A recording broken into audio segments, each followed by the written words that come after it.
বিসমিল্লাহির রহমানির রহিম।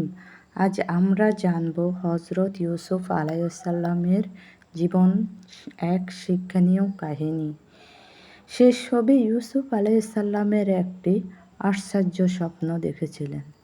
তিনি দেখলেন 11টি তারা, সূর্য এবং চাঁদ তাকে সম্মান করছে। তিনি সেই স্বপ্নে তার পিতা হজরত ইয়াকুব আলাইহিসসালামকে বললেন, পিতা, বুঝতে পারলেন? আল্লাহ তার সন্তানদের জন্য বিশেষ মর্যাদা নির্ধারণ করছেন। কিন্তু ইউসুফ আলাইহিসসালামের ভাইদের মধ্যে কিছু লোক তাকে হিংসা করত। তারা একদিন পরিকল্পনা করে তাকে ধরে নিয়ে যায় এবং একটি গভীর কূপে ফেলে দেয়। ছোট্ট ইউসুফ আলাইহিসসালামকে একা হয়ে গেলেন, কিন্তু তিনি আল্লাহর উপর ভরসা হারাননি। আল্লাহর ইচ্ছা, একটি কাফেলা সেই কূপের কাছে আসে। তার ইউসুফ আলাইহিসসালামকে উদ্ধার করে মিশরে নিয়ে যায়। এরপর তারা জীবনে শুরু হয় নতুন অধ্যায়। সময়ের সাথে তিনি সততা, ধৈর্য এবং উত্তম চরিত্রের জন্য সবার কাছে পরিচিত হয়ে ওঠেন। কিন্তু তাকে আরও কঠিন পরীক্ষার মুখোমুখি হতে হয়। অন্যায়ভাবে তাকে কারাগারে পাঠানো হয়। কারাগারে ইউসুফ আলাইহিসসালাম আল্লাহকে স্মরণ করতেন এবং মানুষের উপকার করতেন। আল্লাহ তাকে স্বপ্নের ব্যাখ্যার বিশেষ জ্ঞান দান করছিলেন। একদিন মিশরের রাজা একটি অদ্ভুত স্বপ্ন দেখলেন। কেউ তার ব্যাখ্যা দিতে পারলেন না।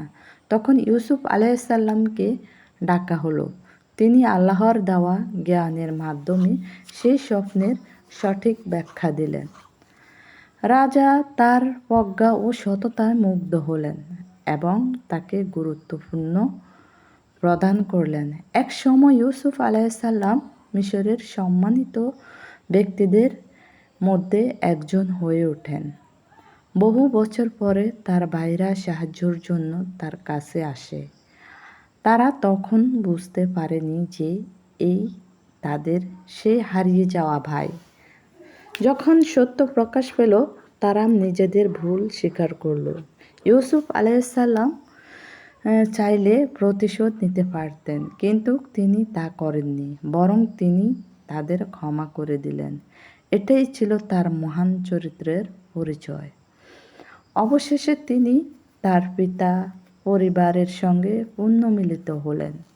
দীর্ঘ কষ্টের পর আল্লাহ তাকে সম্মান, সুখ এবং শান্তি দান করলেন। এই কাহিনীটি আমাদের শেখায় সততা, ক্ষমাশীল এবং আল্লাহর উপর ভরসা কখনো বৃথা যায় না।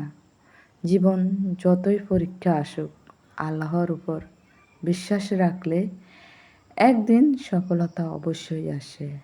আল্লাহ আমাদের সবাইকে এই কাহিনী থেকে শিক্ষা গ্রহণ করার তৌফিক দান করুন। আমিন। তো এরকম কাহিনী পেতে হলে সাবস্ক্রাইব করে পাশে থাকুন।